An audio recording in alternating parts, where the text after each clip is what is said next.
Okay, so the Austin's finished. Yep, all done. So from where it started, what did you have to complete? Well, the doors were completely wrong. They were off of a saloon car with the top cut off. The doors, I think Dave said they're off of a saloon and they cut the tops off. I've got to remake them.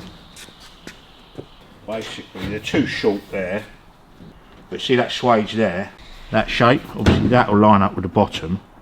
But I've got to remake all the tops of the door shapes to match that. All the hinges will have to be repinned because they won't ever hold the door in the right shape for very long. Took the body off, cut it in half, bolted it all back down where it should be, welded it all up so it's square, the roof fitted, your doors fitted in the holes. None of these swage lines were here, so I had to make all of those because obviously they were saloon doors. This piece was here, but it went all the way up to the top. It should follow through on that line there, so I had to make all of that. New tops of the doors, made all of that. So I cut the top of the door off. I made this swage. Now I want to put this top of this door back on. I don't think it's going to get hot enough to catch that on fire at all. So.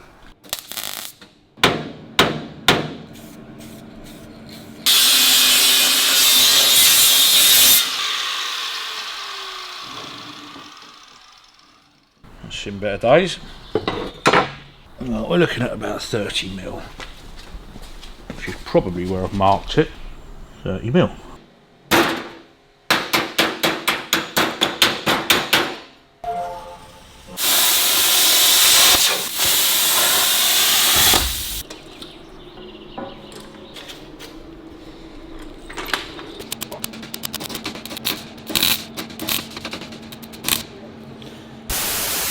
All of the ash frame in the back wasn't secured properly, so that all came out, got completely rebuilt.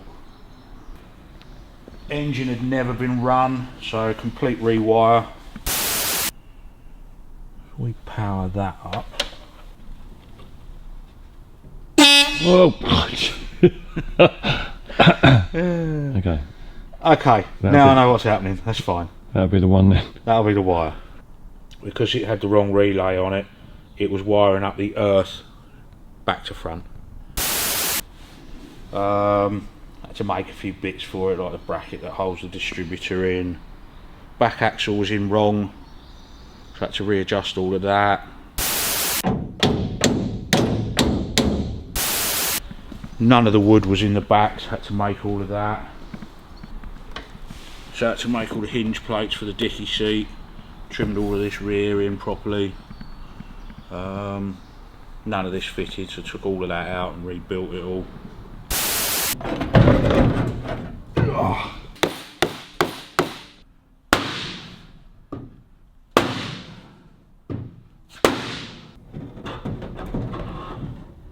Yeah, with things like this, there's nothing really delicate about it. You just got to beat it till it all fits, you know.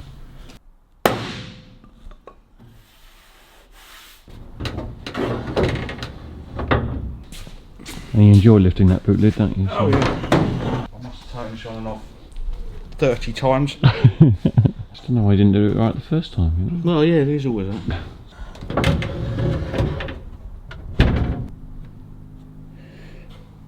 That's a nice gap there now. You've got a reasonable gap there, looks quite parallel.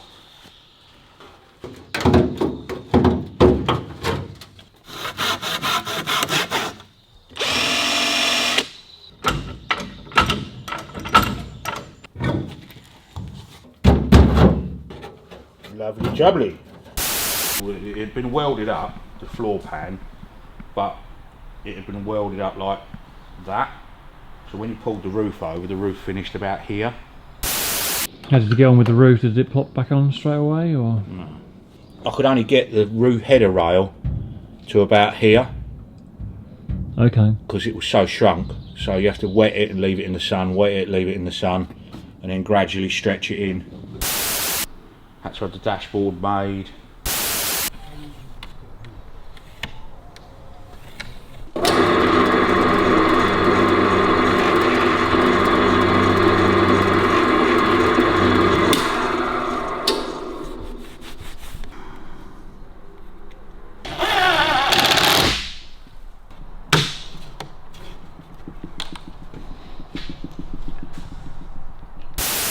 to re-trim it all, so I made all the carpets.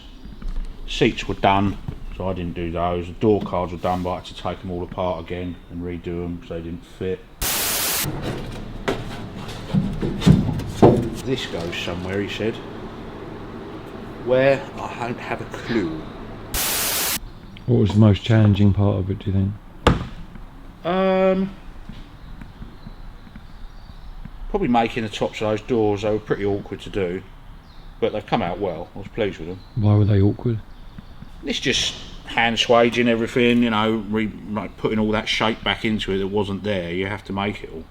Yeah, it's come out well.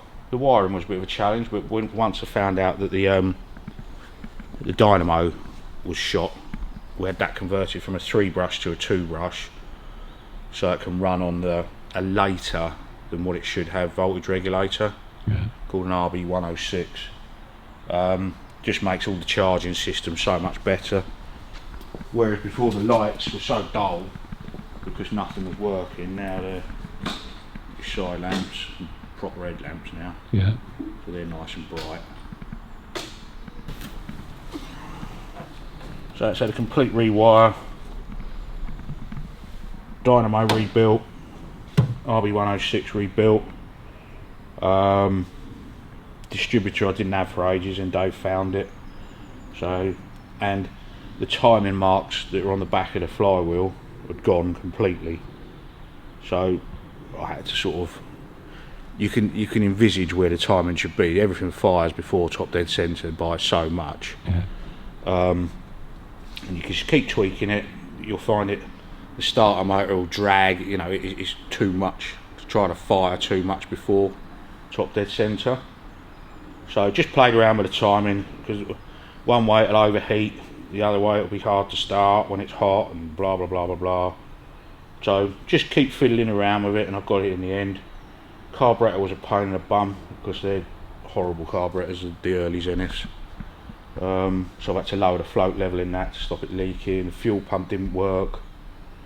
Yeah, all sorts of little bits and pieces, but it's all those little bits and pieces that take the time, isn't it? That's it. It's 50 mile an hour downhill with the wind behind you on a very good day. It's not the quickest thing in the world.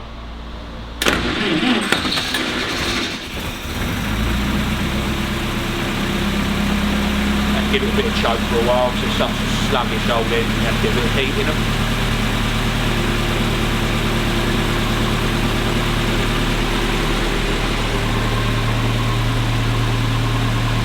Clutch is a bit fierce, but I was reading on their website that's what they're like. Clutch is that, look. That's all you got. Not a lot. Not a lot. Sounds beautiful.